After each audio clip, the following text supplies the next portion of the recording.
안녕하세요. 과학 1등 정한쌤과 함께하는 재미있는 과학 이야기. 오늘도 시작해 보도록 할 건데요. 자, 우리 친구들 전 시간에 선생님이랑 무엇을 공부했었더라? 운동에 대해서 공부를 했었던 거 생각나시죠?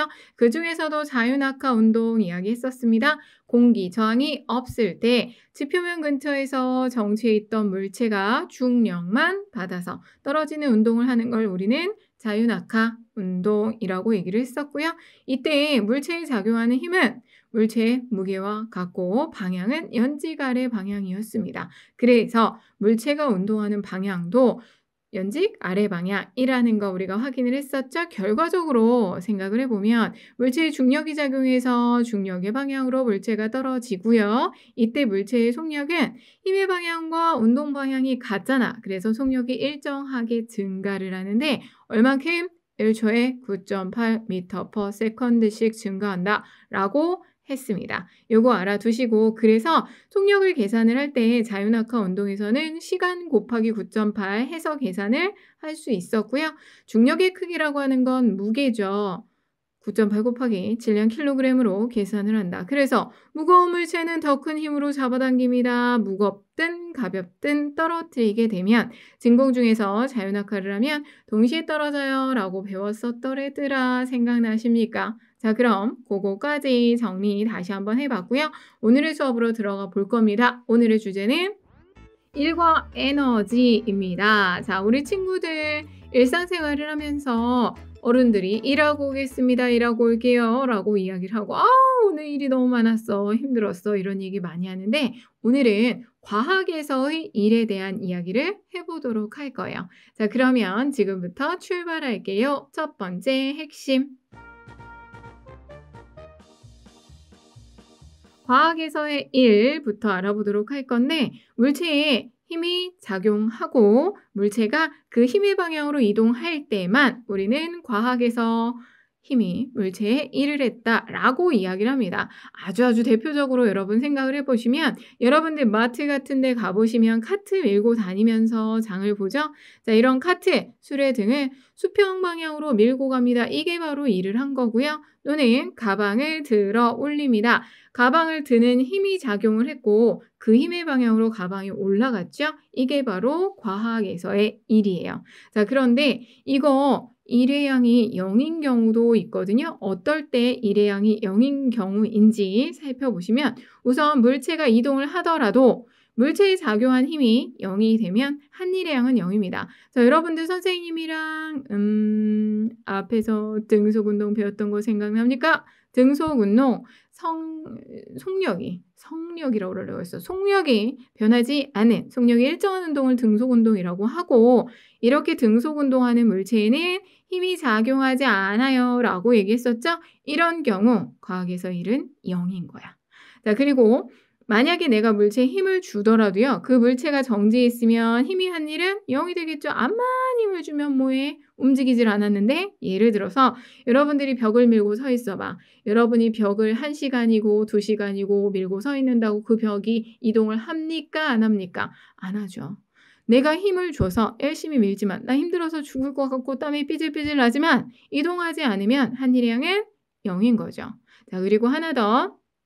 물체에 힘이 작용을 하고 물체가 이동을 해요. 그런데 힘의 방향과 이동 방향이 수직하게 되면 그때 힘이 한 일은 0이 됩니다. 예를 들어서 가방을 들고 있는 채로 앞으로 걸어갈게요. 그러면 드는 거는 중력의 반대 방향으로 힘을 주었죠. 그런데 걸어가는 건 어떻게 돼요? 힘의 방향과 수직한 방향으로 움직이게 되는 거잖아. 이렇게 힘의 방향과 이동 방향이 수직할 때 힘이 한 일의 양은 0이 되는 거예요. 이해됐습니까? 자, 과학에서 1 정리를 해두시고 1의 양이 0인 경우 문제로 정말 많이 물어보거든요. 잘 기억을 하시면서 자, 1의 양 얘기가 계속 나왔는데 그렇다면 우리는 1의 양을 어떻게 계산을 하실 수가 있을까요? 물체에 작용한 힘의 크기 하고요. 물체가 힘의 방향으로 이동한 거리의 곱이 바로 1의 양이에요. 어떻게 한다고? 힘 곱하기 이동거리가 1의 양입니다. 다시 한번 물체에 작용한 힘의 크기 곱하기 물체가 힘의 방향으로 이동한 거리 이렇게 해서 계산을 하시고요. 단위는 J라고 쓰고 줄로 읽어서 사용을 할 거예요. 아셨습니까? 이때 힘의 단위는 뉴턴, 이동 거리 단위는 미터가 되겠죠? 요거 여러분들 잘 기억을 해주시면 되겠습니다. 자, 그러면 넘어가 볼게요. 두 번째 핵심. 중력에 대해 한 일과 중력이 한 일이라는 걸 정리해 볼 건데 여러분들 잘 들어요. 중력에 대해서 한 일이 있고 중력이 한 일이 있어요. 자, 우선은 물체를 들어 올리는 걸 한번 생각을 해 볼게요. 내가 물체를 들어 올리는 건 어떤 건지 잘 정리해 봅니다. 우선 어떤 물체가 지구에 그대로 잡혀 있는 건 중력이 그 물체를 잡아 당겨서죠. 예를 들어서 상자가 바닥에 놓여 있어요. 그 상자는 중력이 잡아당기고 있기 때문에 지구에 이렇게 놓여 있을 수 있는 거죠. 그런데 그 상자를 내가 들어 올릴게요. 그러면 중력이 당기는 힘의 방향과 반대 방향으로 들어 올리면서 일을 하는 거잖아. 이런 걸 우리는 중력에 대해 일을 한다라고 이야기를 합니다. 이때 물체를 일정한 속력으로 들어 올린다 생각을 하시면 되고요. 이렇게 물체를 일정한 속력으로 들어 올리는 힘의 크기는 물체의 무게랑 same, 똑같아요.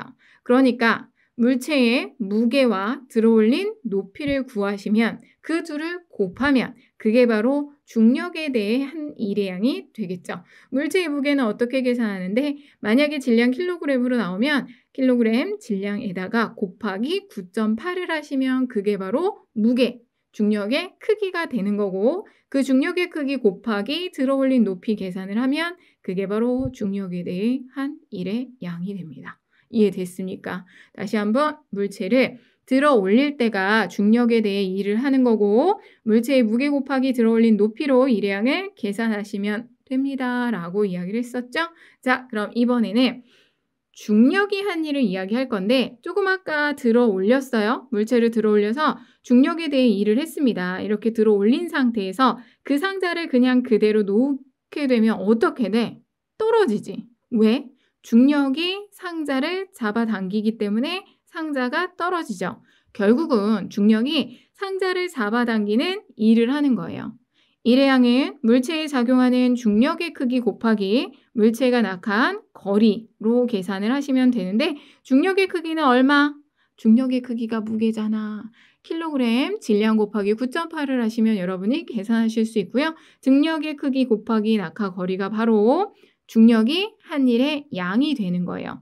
이해되셨습니까? 여러분들 지금 선생님이 이야기하는 거 사실 비슷해 보이거든? 그런데 중력에 대해서 일을 했니? 중력이 일을 했니? 되게 중요합니다. 잘 기억하세요. 한 번만 더 정리할게요. 물체를 들어 올리는 건 중력과 반대 방향으로 들어 올리죠? 중력에 대해 일을 한 겁니다. 물체의 무게 곱하기 들어 올린 높이로 일에 대한 계산하시면 되고요. 반대로 물체가 낙하할 때는 물체가 낙하한다? 자유낙하한다는 건 누가 잡아당긴다는 거야? 중력이 잡아당겨서 이동을 시킨 거잖아요. 힘의 방향으로 물체가 이동을 했잖아. 결국은 중력이 일을 한 거죠. 이때 일의 양은 중력의 크기 곱하기 낙하한 거리로 계산을 하시면 돼. 실질적으로 따져보면 두 개 다 계산하는 식은 거의 비슷하죠? 들어 올린 높이냐 낙하한 거리냐만 달라지지 무게가 중력의 크기고 중력의 크기가 무게니까 그게 그거라는 거야. 아셨죠? 자, 그러면 마지막 핵심으로 넘어가겠습니다. 세 번째 핵심. 에너지에 대해서 알아보도록 할 거예요. 에너지라고 하는 건 일을 할 수 있는 능력을 에너지라고 이야기를 합니다. 우리 지금 과학에서 일을 공부했잖아요. 이러한 일을 할 수 있는 능력을 에너지라고 하는데 단위는 J라고 쓰고 줄이라고 읽을 거다. 일회용 단위랑 똑같아요. 그쵸? 일회용 단위랑 똑같이 사용을 해요. 그러면 여기서 여러분들이 살짝 눈치를 채야 하는데 1과 에너지는 서로 전환이 됩니다. 1과 에너지는 서로 전환이 돼요. 에너지 단위도 줄, 일의 단위도 줄입니다. 물체의 에너지는 그 물체가 할 수 있는 일의 양을 측정해서 우리가 구할 수 있어요. 그러니까 에너지가 얼마니 눈으로 앞만 봐요 보이지도 않고 계산하는 방법이 뭐가 있을까? 했어. 그런데 조금 아까 일과 에너지는 서로 전환이 되니까 그 물체가 할 수 있는 일의 양을 구하면 우리는 그 물체가 가진 에너지를 확인을 하실 수가 있어요. 자, 우선 일과 에너지 전환에 대해서 조금만 이해를 해보시면 이 말을 조금 더 쉽게 이해를 하실 수가 있는데요. 우선 일을 한 물체의 에너지 변화를 생각해 볼게요. 어떤 물체가 에너지를 100만큼 가지고 있어요. 그런데 이 물체가 다른 물체에 30줄만큼 일을 하게 되면 그 물체는 100에서 30을 뺀 70줄만 에너지가 남게 됩니다. 결국 물체가 다른 물체에 일을 하면 일을 한 물체의 에너지는 감소하게 되는 거죠. 반대로 일을 받은 물체의 에너지를 생각해 보면 70줄의 에너지를 가지고 있어요. 그런데 어떤 물체가 여기에 일을 해줬어. 70줄의 에너지를 가진 물체에 다른 물체가 30줄만큼의 일을 해주게 되면 원래 가진 70에다가 받은 30, 받아들인 30 더해서 100줄의 에너지가 됩니다. 결국 그 어떤 물체에 일을 해주게 되면 일을 받은 물체의 에너지는 증가를 하게 되는 거죠. 그럼 결국 그 물체가 할 수 있는 일의 양 전체를 측정하면 우리는 그 물체가 가진 에너지를 어떻게 할 수 있어? 구할 수가 있다는 거죠. 자, 그럼 물체의 에너지가 증가하는 예가 뭐가 있을까 한번 생각해 볼까요? 그래야 여러분이 조금 더 쉽게 이해를 할 수 있을 것 같아서 예를 들어 선생님이 야구공을 들고 있다가 내가 이 야구공을 미는 일을 할 거야. 그러니까 던져준다는 거죠. 야구공을 던져서 미는 일을 합니다. 그러면 공의 속력이 빨라지겠죠. 에너지가 증가를 해요. 운동 에너지가.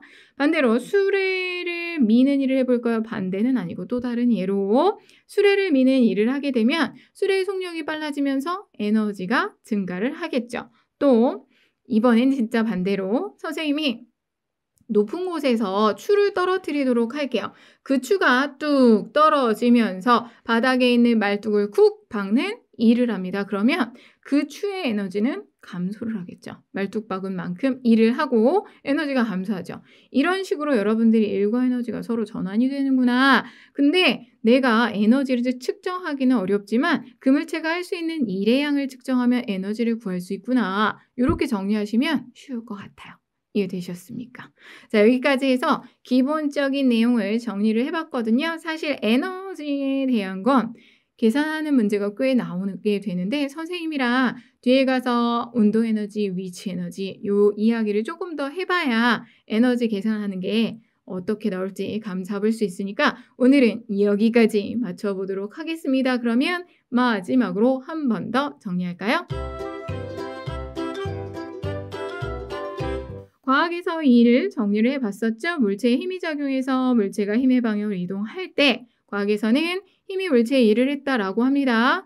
뭐 회사에서 컴퓨터 자판으로 뭘 해가지고 컴퓨터를 보면서 일하고 이런 거 아니라고요. 요거 잘 기억해 두시고 일의 양은 힘 곱하기 이동 거리로 계산을 하는데 이때 이동 거리가 0이거나 힘의 크기가 0이거나 또는 힘의 방향과 이동 방향이 수직하면 그때 한 일의 양은 2양이에요. 라는 거 잊지 말고요.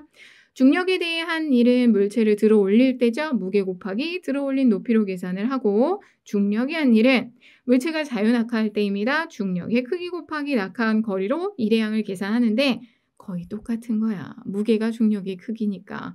올리느냐 낙하하느냐 그것만 달라지죠. 하지만 만약 같은 높이 들어 올리고 같은 높이 낙하했다면 그 값은 똑같겠죠. 알아두시고요. 마지막으로 에너지 정리했습니다. 일을 할 수 있는 능력으로 단위를 줄을 사용하는데 일의 단위랑 똑같습니다. 일과 에너지는 서로 전환이 돼요. 에너지를 가진 물체는 일을 할 수 있고 물체에 일을 해주면 물체는 에너지를 갖습니다. 라고 정리한 거 확인해 주시면 좋겠죠? 자, 여기까지 정아쌤의 과학 이야기 마무리 지어볼 건데요. 수고 많이 하셨고요. 오늘 내용이 잘 바탕이 되어야 다음 시간 수업할 때 도움이 될 거니까 잘 기억해서 한 번 더 정리해 보시고 다음 시간에 다시 만날게요, 여러분. 안녕.